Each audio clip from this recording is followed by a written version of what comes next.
দীর্ঘ ৬ বছর পর অনুষ্ঠিত হলো ডাকসু নির্বাচন। সকাল ৮টা থেকে শুরু হয় ভোট গ্রহণ। বিরতিহীনভাবে চলে বিকেল ৪টা পর্যন্ত। ৮টি ভোট কেন্দ্রে মোট ৮১০টি বুথে ভোট নেওয়া হয়। সকাল থেকেই ভোট কেন্দ্রে ভোটারদের দীর্ঘ লাইন দেখা যায়। উৎসবমুখর পরিবেশে ভোট দিতে পেরে উচ্ছ্বসিত ভোটাররা। সকাল থেকে যদি আপনি লক্ষ্য করেন, এখানে শিক্ষার্থীরা আসছে, স্বতঃস্ফূর্তভাবে ভোট দিচ্ছে। এখানে চাপ প্রয়োগ করার কোনো ব্যাপার নেই। প্রশাসন অনেক ভালোভাবে বিষয়টি হ্যান্ডেল করছে এবং আপনারা দেখতে পাচ্ছেন খুবই আনন্দমুখর একটা উৎসবের মতো করে নিচ্ছে। বিগত স্বৈরাচার আমলে এখন আমি আমার লাইফের ফার্স্ট ভোট আর কি এখানে দিলাম, ঠিক আছে, তো আমি কোনো চাপ আর কি ফিল করতেছি না। এবারে নির্বাচনে মোট ভোটার সংখ্যা ৩৯,৮৭৪ জন। এর মধ্যে ছাত্রী ১৮,৯৫৯ জন এবং ছাত্র ২০,৯১৫ জন। ডাকসুর ২৮টি পদের জন্য প্রতিদ্বন্দ্বিতা করেন ৪৭১ প্রার্থী। পাশাপাশি 18টি হলে 13টি করে মোট 234টি হল সংসদ পদের জন্য ভোট নেওয়া হয়। প্রতিদ্বন্দ্বিতা করেন 1035 জন। ফলে প্রতি ভোটারকে ডাকসু ও হল মিলিয়ে মোট 41টি ভোট দিতে হয়েছে। ৮টি ভোট কেন্দ্রের মধ্যে 4টি ছিল ছাত্রীদের জন্য। টিএসসিতে ভোট দেন রোকেয়া হলের ছাত্রীরা। এই কেন্দ্রে ভোটার সংখ্যা 5,665 জন। অন্যদিকে ঢাকা বিশ্ববিদ্যালয় ক্লাব কেন্দ্রে যেতে হয় বাংলাদেশ কুয়েত মৈত্রী হল ও বঙ্গমাতা শেখ ফজিলাতুন্নেসা মুজিব হলের ভোটারদের। এই কেন্দ্রে মোট ভোটার 4,755 জন। ভূতত্ত্ব বিভাগ কেন্দ্রে কবি সুফিয়া কামাল হলের শিক্ষার্থীরা ভোট প্রদান করেন। কেন্দ্রটিতে মোট ভোটার সংখ্যা 4,443 জন। University laboratory school and college কেন্দ্রে ভোট দেন শামসুন নাহার হলের ছাত্রীরা। ওই কেন্দ্রে মোট ভোটার সংখ্যা 4,096 জন। এদিকে ডাকসু নির্বাচনে আচরণবিধি লঙ্ঘনের অভিযোগ উঠেছে ছাত্রদলের বিরুদ্ধে। ভোট কেন্দ্রে গিয়ে দলীয় প্রার্থীদের ব্যালট নম্বর সম্বলিত লিফলেট বিতরণ করতে দেখা যায় দলটির নেতাকর্মীদের। এর প্রতিবাদ জানিয়েছে ছাত্র শিবির সহ বিভিন্ন সংগঠনের প্রার্থীরা। আচরণবিধি অনুযায়ী ভোট কেন্দ্রের 100 মিটারের মধ্যে যে কোনো ধরনের নির্বাচনী প্রচার নিষিদ্ধ। অন্যদিকে ছাত্রদল ও ছাত্র শিবির সহ অংশগ্রহণকারী সব প্যানেলের বিরুদ্ধে আচরণবিধি লঙ্ঘনের অভিযোগ তোলে বাংলাদেশ গণতান্ত্রিক ছাত্র সংসদ বাকছাস সমর্থিত ভিপি প্রার্থী আব্দুল কাদের। তিনি বলেন, শিক্ষার্থীদের অংশগ্রহণ স্বতঃস্ফূর্ত মনে হলেও বেশ কিছু অসঙ্গতি চোখে পড়েছে। তিনি অভিযোগ করে বলেন, তাদের এজেন্টদের কেন্দ্র থেকে বের করে দেওয়া হয়েছে।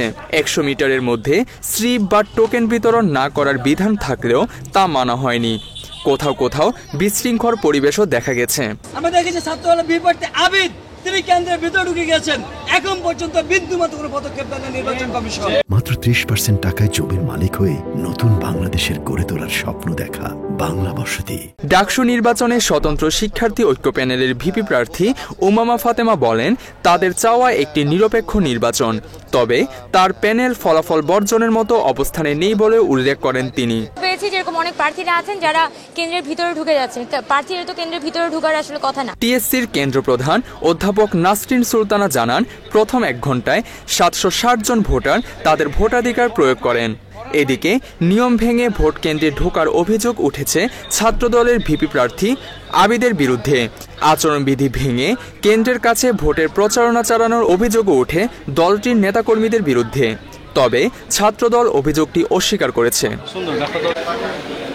কিন্তু সরেজমিনে দেখা যায় ভোট কেন্দ্রের কাছেই বুথ স্থাপন এবং টেবিল বসিয়ে কার্যক্রম পরিচালনা করছে ছাত্রদলের নেতাকর্মীরা।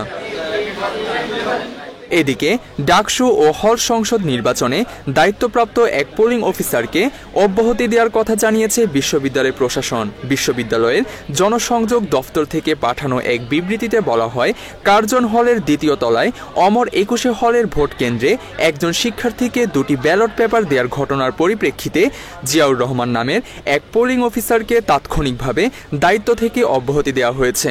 তবে বিষয়টি অনিচ্ছাকৃতভাবে ঘটেছে বলে দাবি করেন ওই কর্মকর্তা। ইউল্যাব হলে নির্বাচনী পর্যবেক্ষক ঢুকতে বাধা দেওয়ার অভিযোগ করেছে ছাত্র শিবির মনোনীত জিএস প্রার্থী SM ফরহাদ। এছাড়া সাংবাদিক প্রবেশে বাধা দেওয়ার অভিযোগও পাওয়া যায় ওই কেন্দ্রের বিরুদ্ধে। ইউল্যাবে তাদের পুলিং এজেন্টকে বের করে দিয়ে ছাত্রদলের পুলিং এজেন্টকে অ্যাক্সেস দেওয়া হয়েছে, এরকম অভিযোগ তারা দিয়েছে। ভোট চলাকালীন সময়ে টিএসসিতে বিশৃঙ্খলার অভিযোগ তোলেন রোকেয়া হলের এজিএস প্রার্থী সাইমা খান। অবশ্যই